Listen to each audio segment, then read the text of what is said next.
掌声有请这一对，有请。任先生34岁，来自浙江设计师；方女士38岁，来自浙江教师。来，有请两位，有请。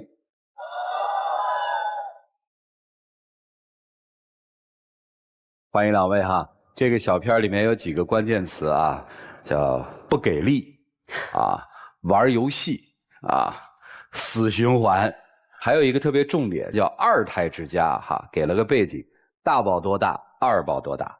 大宝今年7岁，二宝4岁。俩儿子是吧？对，2个儿子。哎呀，不好带是吧？压力很大，压力很大，也很顽皮。您是老师是吧？对。教哪个年龄段的老师啊？中学。老师一般都比较严厉是吧？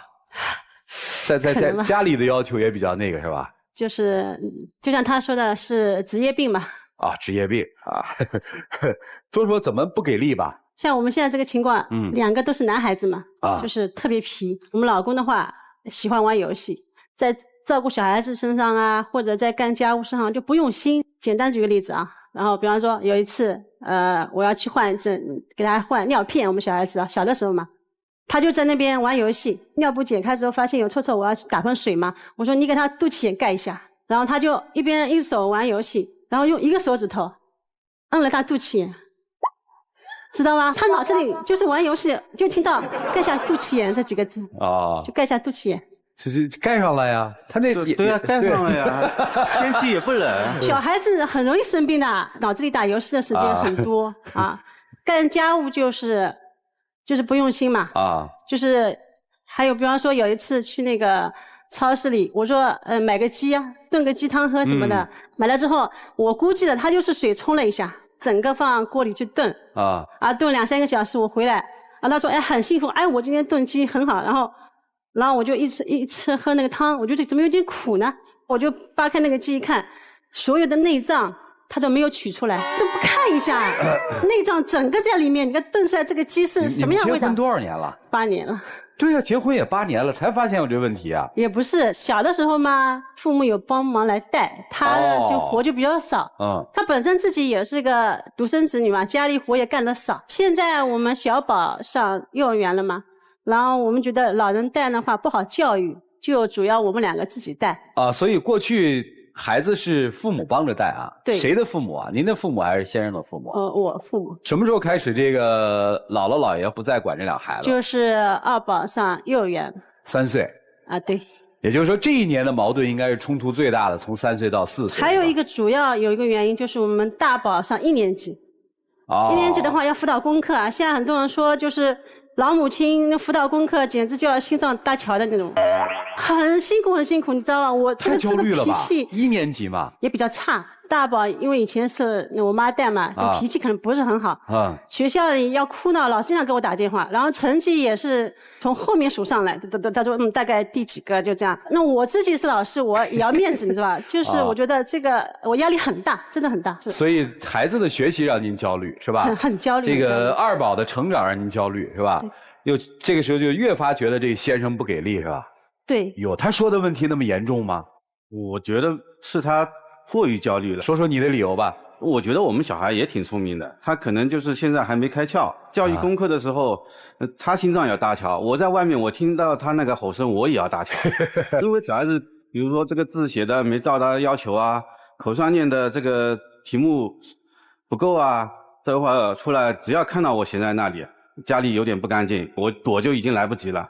所以其实只要孩子一回家开始辅导作业了，这家就消停不了了，是这意思吧？对，基本上是。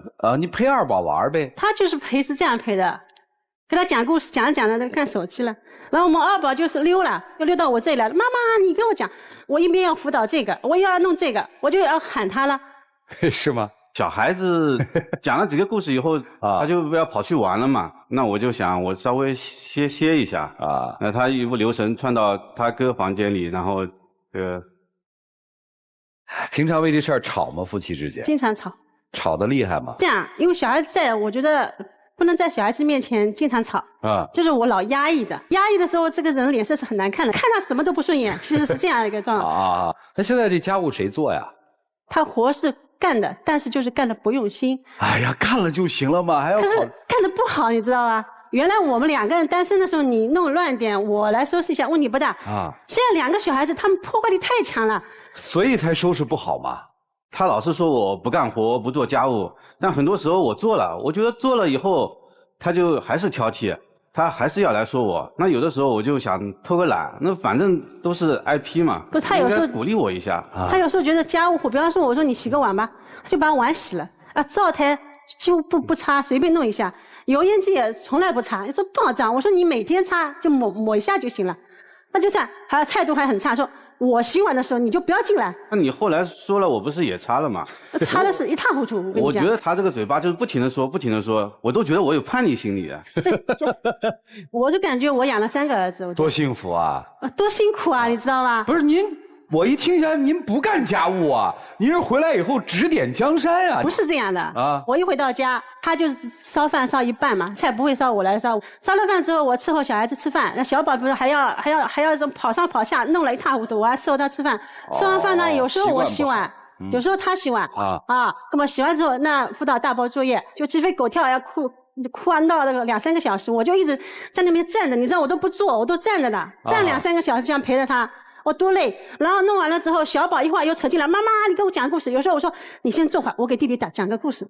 哎呀，练琴什么的都是我的活啊！现在都是打卡拍视频发给老师，都是我的活。弄完之后，给他们洗澡、拿衣服弄好，哄他们睡觉，睡觉还要睡前讲故事。等他们弄完之后，我还得收衣服、叠衣服，弄好、整理好，就是没停过。我手机就是没时间拿到手。哎呀，听你夫人这么说，那你这些时间都在干嘛呢？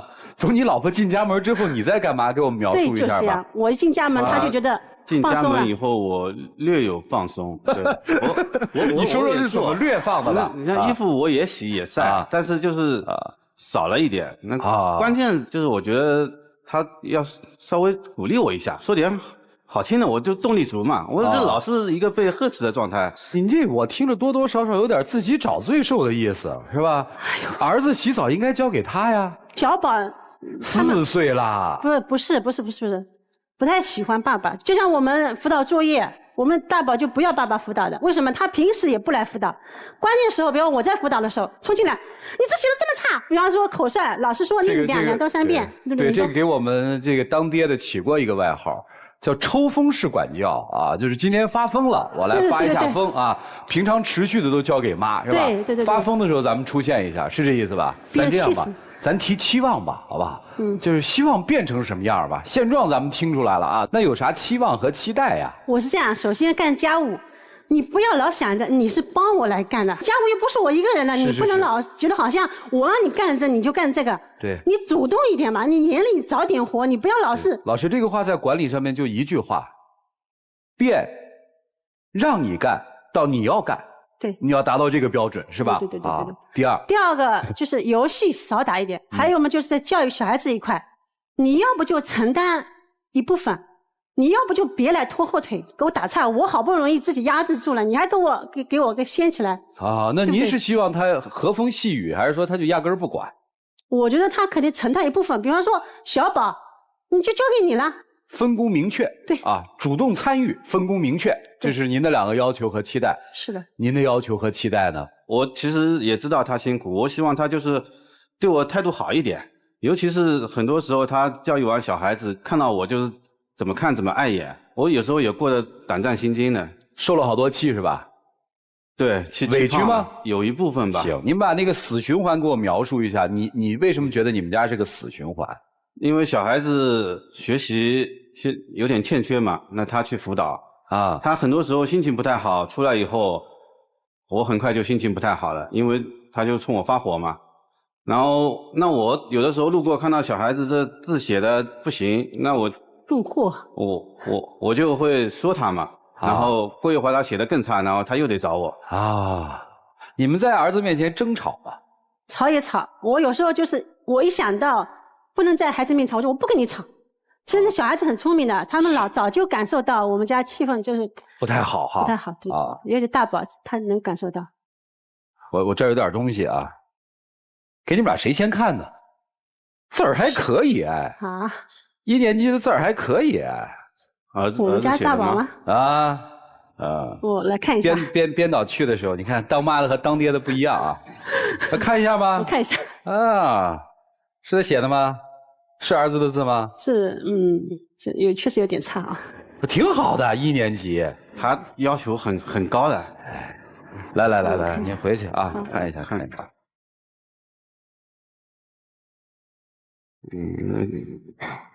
确实一般。哎，你们俩怎么都关注在字上了？我关注的是内容啊，跟大家分享一下啊。爸爸妈妈，我知道我学习不是很好，也知道你们急，但我会努力的。希望你们不要再吵架了。第一个架写错了啊，擦掉了，所以写了第二个架，不要再吵架了啊，挺好的。下了节目送给你们啊。所以其实都想让这个家庭好起来，但是不得其法，是吧？我觉得我有的时候也真的也有努力在学，再去做。那确实像我老婆说的，我感觉很多东西她觉得可能有点乱，有点我感觉好像我确实不是很看得见啊。这个跟人的性格有关系啊。我不是抹稀泥哈。我是觉得家里有了孩子之后，早上收拾，到了晚上他就会大变样，就是会特别乱。尤其我相信2个男孩，这个年龄的男孩，家里怎么收拾，永远是收拾不干净的。所以我那个思路特别简单，客厅该乱就乱吧。我那书房你们别给我霍霍，门一锁，其他地方你就翻了天。我跟家里人说，我们都可以不用收拾。你要接受这个东西啊，这是我的性格啊，我基本喜欢属于那抹稀泥那种，你知道吧？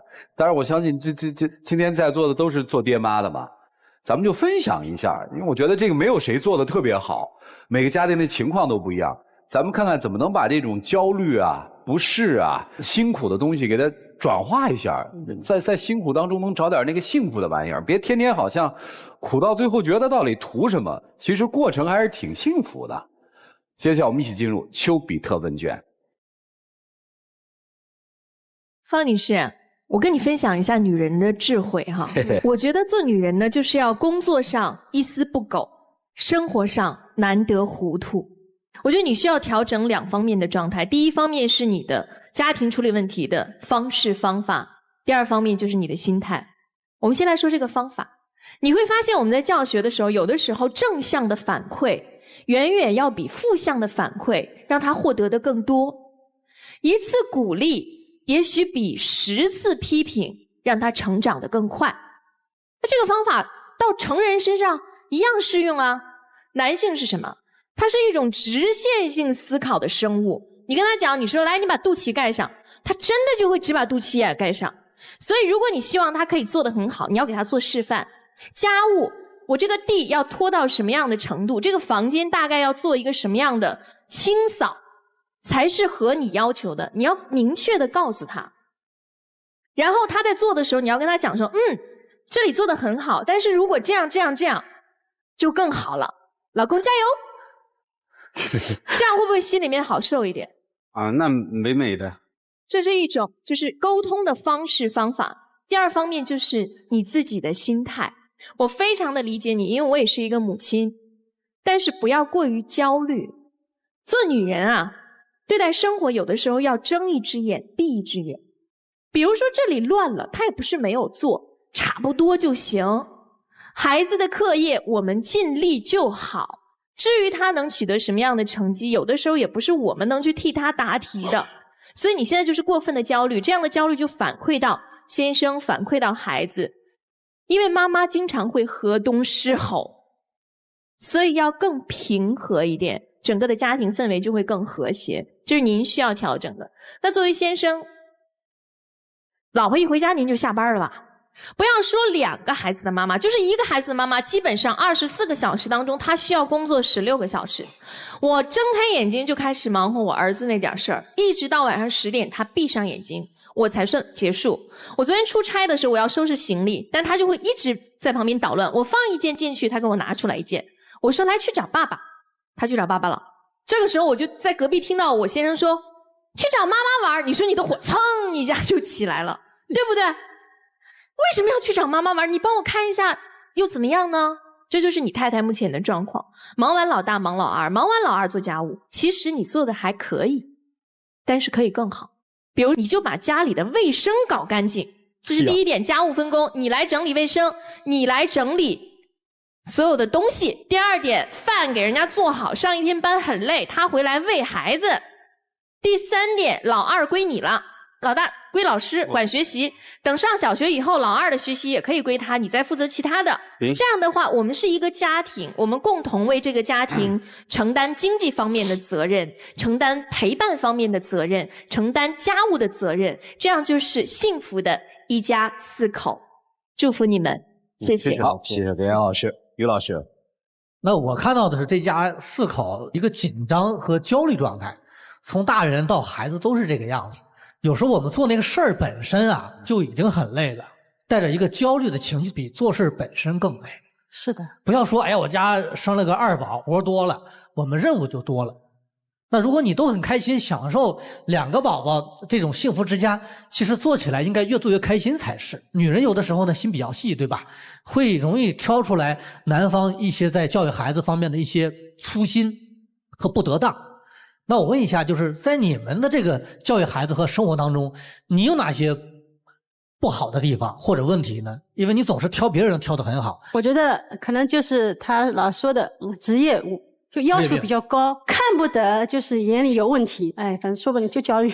我为什么问你这个问题呢？因为指责型的人大概有2种，一种呢就是自己比较自卑，自己自卑啊就容易指责别人；另外一种情况是什么呢？追求完美。就是自己要求特别高，不允许有瑕疵。那我大概判断你可能是过于追求完美。但是你要知道，完美型的人会有一个什么习惯呢？就是甚至孩子在教育当中都不敢让父亲碰。那么这样下来的话，就有什么问题呢？你又想让他干活，但是对他干活又不放心，最后是什么呢？处理不讨好。对对对，家里是男孩对吧？2个都是男孩，男孩和女孩他教养方式是一定有不同的。如果你把一个男孩教养的那么细，其实对他来讲也不见得是好事儿。孩子这么点的年龄就学会焦虑了，这就是问题所在呀。那就允许用爸爸的粗线条去教养，你那儿就细一点，那爸爸就粗一点。另外一个，你在指责他的时候，他在家庭当中他干了所有活，他没有价值感，没有成就感，只是完成任务，所以呢他干起来是被动的。那这样的情况就出现了一个恶性循环。所以我们的指责只能让对方战战兢兢的，你不说他就不会干了，多说一点鼓励认可的话。男方怎么办呢？这个时候你要出击了，做一些他没有下指令的部分，把它做好。对女方来讲的话，她额外做的事儿你要鼓励，你关注她缺点，她缺点就不断的反复，你忽略她的优点，最后她的优点慢慢也被忽略掉。2个人把心放下来，不要追求那么完美，生活没有完美，好吧？好，谢谢于老师。谢谢老师。来，谢老师啊。先说一下严重性吧。你们的整个家庭陷入这种焦虑，最难过的、最受影响的是孩子。在父母这种沟通的状态下，他的焦虑真的是有可能影响他一生的。人家说妈妈的情绪真的是影响全家的情绪，影响孩子一生，所以这个是必须得调整的。不是说我们情绪管理，有些人说哎呀这太难了，这管理不了，我就这性格。但为母则刚，为父也要强，那真的是要去调整。所以首先第一点我要说的是严重性。你要把那个孩子纸条收好，你要去想想孩子是怎么看待你们，怎么看待自己的家庭的。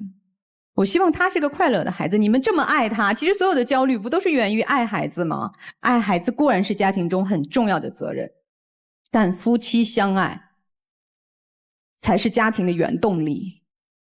你们在忙碌的工作、生活和带孩子的过程中，真的已经忽略了自己，也忽略了对方。这是我看到的另外一个很严重的问题。我特别希望你们在繁琐的家庭生活中抬眼看看对方。你看你的妻子多漂亮啊！我就看她漂亮，你就看她漂亮。不要忘了，这个女人也需要你的爱。如果她教学一天回到家，你能给她一个温暖的拥抱，可能她会想到说，哎呀，我老公一个大老爷们儿，一男人在家絮絮叨叨陪俩娃陪一天了，让他休息一下，他可能就会关注你了。而女士也一样，这个男人还算不错啦，他也在付出，也在取舍，也在为了这个阶段而努力去改变和调整，他也在慢慢长大。希望你们生活中流淌的是彼此的关爱，带给孩子的是全家人的相爱，好不好？最后一点，孩子有孩子的生活轨迹，放轻松一点，他也希望在一个宽松的环境中去努力，希望你们都能幸福快乐。谢谢。好，谢谢严老师。来，涂老师啊，你我是一样的人，就是操心的命，要求高，别人做的事都看不入眼。3位老师是以正面的方式来说，我就以反面的方式来说。我们把事情想到最坏的结果。首先，我们得接受4点。第一，你不会离婚吧？至少你不打算离婚吧？为了小孩子。是为了小孩子，还是因为有爱？爱肯定是。你这么说，我可以想，你肯定想过很多次离婚，想过很正常啊，不影响夫妻感情啊。恰恰是想过了之后，才认为这不妥，彼此之间还有深厚的感情。所以，首先是不会离婚的，对吧？那就只有等待他成长，只有解决问题。第二，我们必须接受一个人有缺点，这是句废话。但是当我们情绪上来的时候，我们会忘记这些。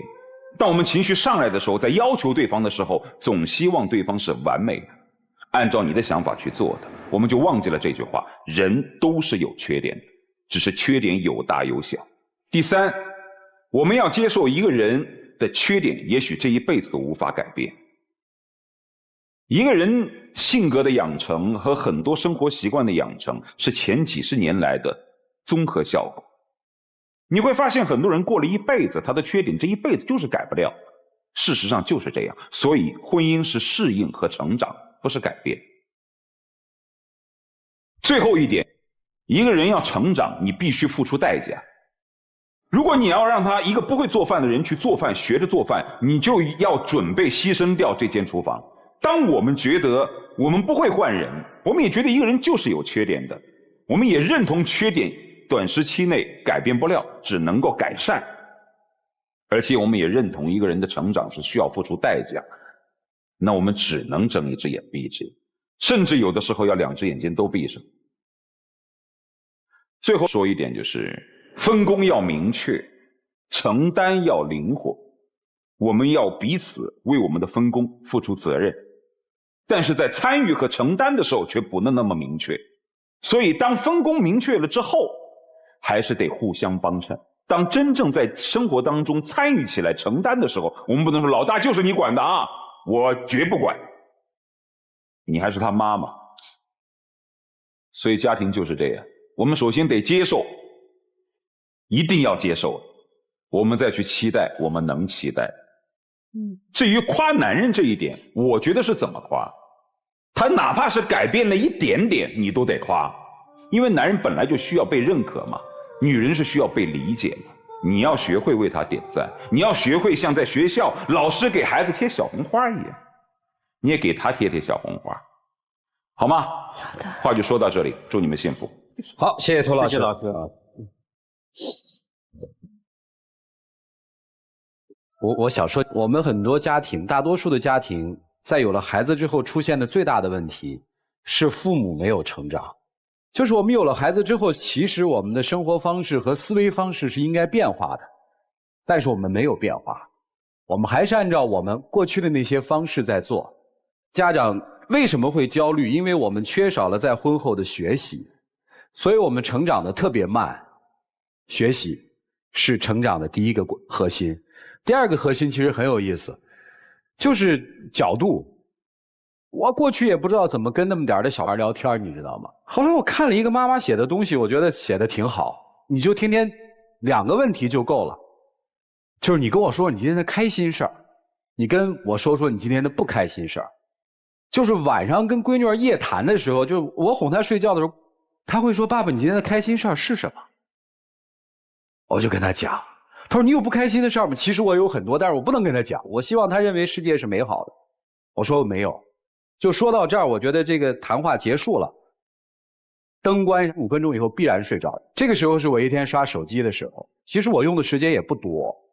他们讲这叫高质量陪伴。啊，最后一个跟孩子共同成长的核心就是接受，接受我们曾经没有养好的习惯。包括我听你那个4岁的儿子还要追着喂饭啊，这绝对属于没养好。真的别焦虑了，而且到了暑期了啊，别见了每个孩子都问人家考得怎么样。2个儿子暑期可以好好安排一些活动，知道吧？接下来一起进入抖音真情60秒。反正话也都已经说了，情况也就这么个情况，家里的问题你也应该清楚。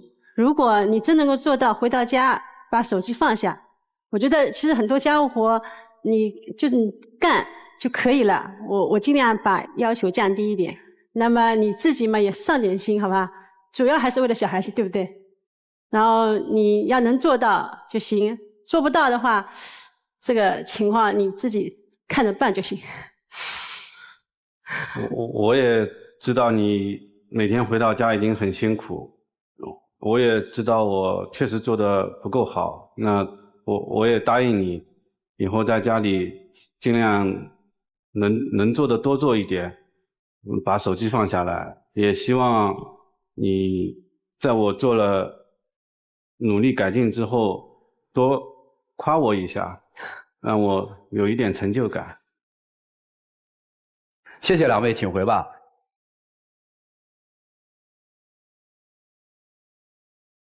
来，请关门。好了，电视机前的，好了，来看看这对夫妻，他们愿不愿意遵守这个对家庭有利的承诺？请开门。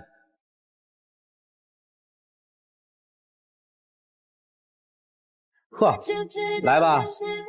听到你的推荐的他，发现你正在将爱一点都说出来。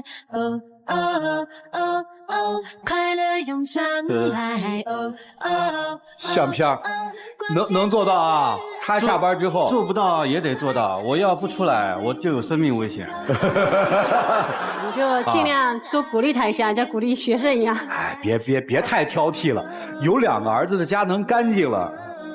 那夫妻俩得累死了。我真的觉得生活里面这不是最重要的，乱了怎么着吧？来，有请我们的小话筒，有请啊！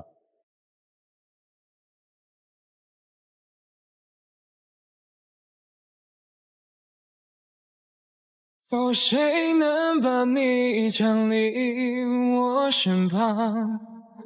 你是我的专属天使，为我难独占，没有谁能取代你在我心上。请亮灯啊！我这个纸条要给我们。对，我希望你们能够特别的把它留好。谢谢。回去吧。谢谢你们，谢谢主持人，谢谢老师，谢谢大家。来，请回，请回。不是你出现，我一定还在沉睡。